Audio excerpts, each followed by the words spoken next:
Hello friends, welcome back to my channel. तो आज हम पैंट ट्राउज़र की कटिंग एंड स्टिचिंग करेंगे बहुत ही आसान तरीके से। इसे बिगनर भी बहुत ही आसानी से बना सकते हैं। तो चलिए वीडियो शुरू करते हैं। तो यहाँ पे हमने 2 मीटर फैब्रिक लिया है कॉटन का। आप किसी भी फैब्रिक से बना सकते हैं। तो फैब्रिक को खोल लेना है और यहाँ पे सिंगल फोल्ड करना है लंबाई की तरफ से। तो यहाँ पे हमने डबल फोल्ड कर लिया है लंबाई की तरफ से और इस तरह से बराबर में हम फोल्ड कर लेंगे। इसके बाद हम पैंट का पूरा लेंथ लेंगे। तो यहाँ पे हम फैब्रिक 36 इंच का लेंगे और 36 इंच पे निशान लगाएंगे और 2 इंच का बेल्ट रहेगा तो 38 इंच हो जाएगा और 2 इंच इसमें से सिलाई मार्जिन के लिए जाएगा। तो पूरा मेरा रेडी लेंथ होगा जो पैंट का वो होगा 36 इंच। अब यहाँ पे कमर का मेजरमेंट के लिए हिप का मेजरमेंट लेंगे। तो हिप साइज़ है 40 और उसमें हम 4 से इस तरह से डिवाइड करेंगे, 4 भाग करेंगे। तो यहाँ पे 10 इंच निकल कर आएगा और इसमें 2 इंच एक्स्ट्रा लेंगे सिलाई मार्जिन के लिए। तो यहाँ पे 12 इंच पे निशान लगाएंगे। यहाँ पे हमने पूरा हिप मेजरमेंट 12 इंच लिया है। इसके बाद हम आसन का लेंथ लेंगे। तो आसन हम यहाँ पे पूरा 12 इंच पे निशान लगाएंगे। अगर आप बेल्ट इसमें ही अटैच रखें तो आप 14 इंच पे निशान लगाएं। तो यहाँ पे हमने 12 इंच आसन के लिए भी लिया है और इस तरह से हम 2 इंच एक्स्ट्रा और लेंगे यहाँ से और इसे हम इस तरह से शेप देंगे गोलाई का। इसके बाद हम इसका सेंटर निकालेंगे। तो जितना भी ये हमारा आसन का जो सेंटर होगा उसे बीच से इस तरह से निशान लगाएंगे हाफ करके। इसके बाद हम इस लाइन को ड्रॉ करेंगे सीधे। इससे हमारा जो मोहरी होगा उसका मेजरमेंट निकल जाएगा। तो बीच से जो निशान हम लगाए दोनों तरफ से हमें 3.5 इंच निशान लगाना है। दोनों तरफ से 3.55 इंच लेना है। तो हमारा पूरा 7 इंच का जो है वो मोहरी होगा। इस तरह से हम कर्व स्केल लेंगे और ये दोनों लाइन को मिला देंगे आपस में। आप जब भी पैंट का कटिंग करें तो इस तरह से कर्व स्केल का इस्तेमाल करें। इससे पैंट का शेप काफ़ी अच्छा आता है। तो इस तरह से हम निशान को लगा लेंगे और नीचे से हम 1 इंच लेंगे जो हम अंदर की तरफ फोल्ड करेंगे और इसे भी सीधा कर लेंगे।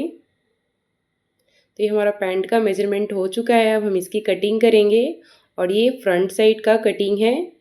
बैक साइड का अब हम निकालेंगे बाद में। बैक साइड का जो कटिंग होता है वो थोड़ा अलग से होता है, उसमें कपड़े थोड़े से एक्स्ट्रा लिए जाते हैं। तो यहाँ पे हमने दोनों पल्लों को अलग अलग कटिंग करना है। तो यहाँ पे फ्रंट साइड के पल्ले को हमें कटिंग कर लेनी है।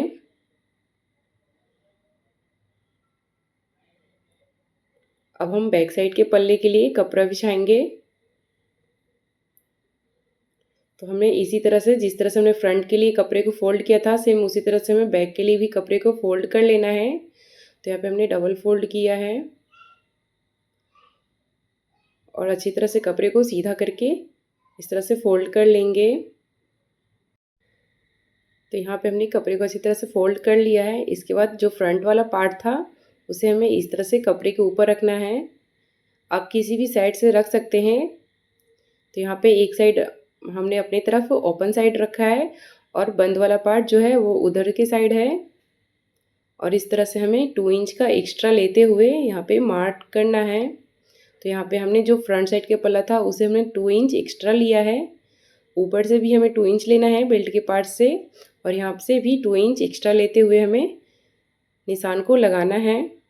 और ये जो आगे साइड से होगा किनारे साइड से इसमें हमें कोई चेंज नहीं करना है। इस निशान को हमें वैसे रहने देना है। बस जो बैक साइड का होता है वो हमें एक तरफ से ही यहाँ पे 2 इंच एक्स्ट्रा देना होता है आसन के साइड से ही। और इसकी कटिंग कर लेंगे। तो हमने सिर्फ आसन की तरफ से ही 2 इंच नीचे तक हमने लूजिंग रखा है और इसे कटिंग कर लिया है। तो ये हमारा दोनों पल्ला कटकर रेडी हो चुका है। अब हम इसके साइज़ का बेल्ट निकाल लेंगे क्योंकि हम बेल्ट अलग से अटैच करेंगे। तो ये हमारा पैंट का कटिंग हो चुका है।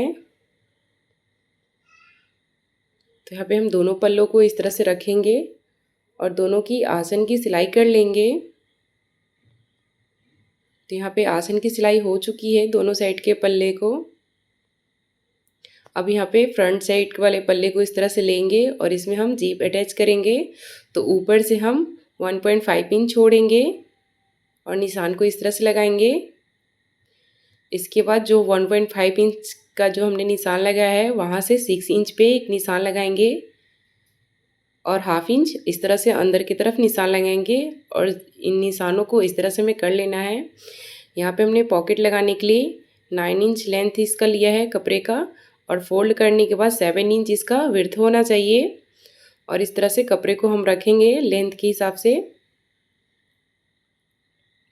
और सेम बराबर में ही रखते हुए हमें इस कपड़े पे भी हमें निशान को लगा लेना है और इस तरह से हमें स्टिचिंग करनी है इसे।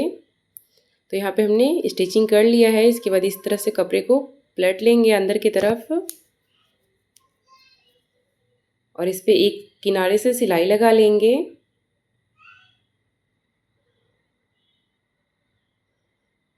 यहाँ पे हमें किनारे से स्टिच कर लेना है।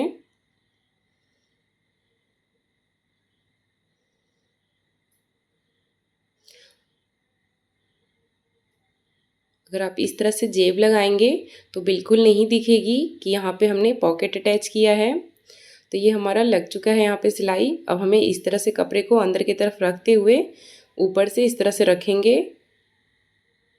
एकदम बराबर में।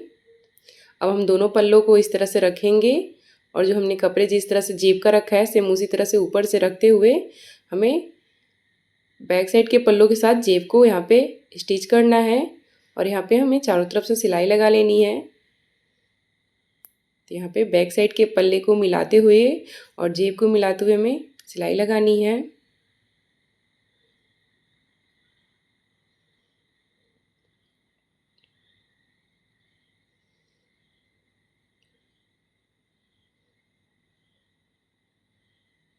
तो हमें पूरे साइड साइड से भी सिलाई लगा लेनी है।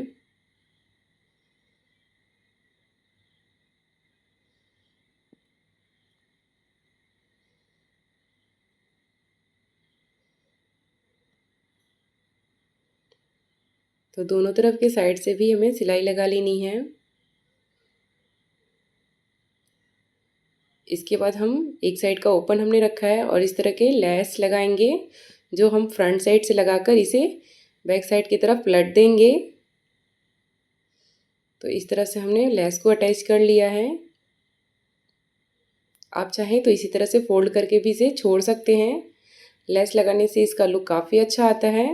तो अगर आपके पास इस तरह के लेसेस हो तो आप ज़रूर लगाएं और इस तरह से हम सीधा कर लेंगे और ऊपर से एक और सिलाई हम लगा देंगे जिससे ये अच्छी तरह से बैठ जाएगा और फिनिशिंग आ जाएगी। तो दोनों साइड के मोहरी में हमें इसी तरह से कर लेना है और इस वाले पार्ट को भी हमें सिलाई लगा लेनी है।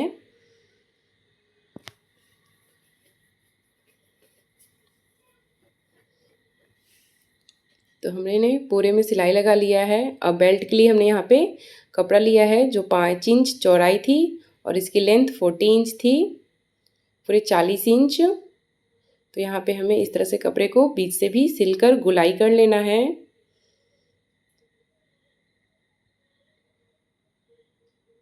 अगर ज़रूरत पड़े तो आप इसमें कपड़े जोड़ सकते हैं।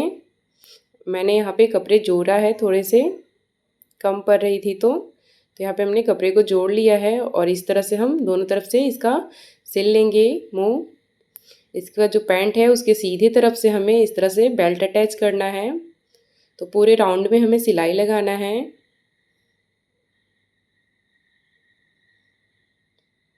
तो पूरे राउंड में हमें सिलाई लगा लेने के बाद हमें इस तरह से हाफ इंच अंदर की तरफ फोल्ड करने के बाद इस तरह से रख कर पूरे राउंड में फिर से सिलाई लगानी है और थोड़ा सा हम छोड़ देंगे यहाँ पे सिलाई ओपन जिसमें हम इलास्टिक डाल सकें। तो यहाँ पे हमने हिप साइज़ के अनुसार यहाँ पे हमने इसकी इलास्टिक लिया है। तो हम यहाँ पे 33 इंच का इलास्टिक यहाँ पे लगाएंगे।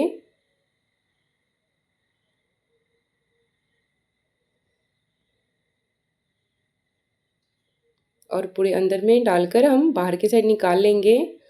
और इलास्टिक के ऊपर से हम एक सिलाई और लगा देंगे, 2-3 सिलाई, ताकि इलास्टिक हमारा बाद में यहाँ से सिलाई निकले नहीं। और इसे कपड़े को खींचकर इलास्टिक को अच्छी तरह से सेट कर लेंगे पूरे कपड़े में। और ये खुला वाले पार्ट को भी हम सिलाई लगा देंगे। और रबर को इस तरह से हमें खींचते हुए ऊपर से सिलाई लगाना है, ताकि रबर हमारा जो है वो पलटे नहीं इलास्टिक। तो यहाँ पे हमने सिलाई लगा लिया है।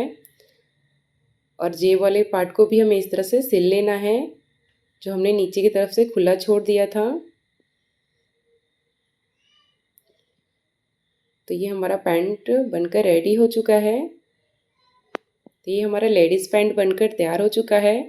अगर वीडियो अच्छी लगी हो तो लाइक करें, एंड चैनल पे नए हैं तो चैनल को सब्सक्राइब करें, ताकि इसी तरह की वीडियो आपको मिलती रहे। मिलते हैं नेक्स्ट वीडियो के साथ।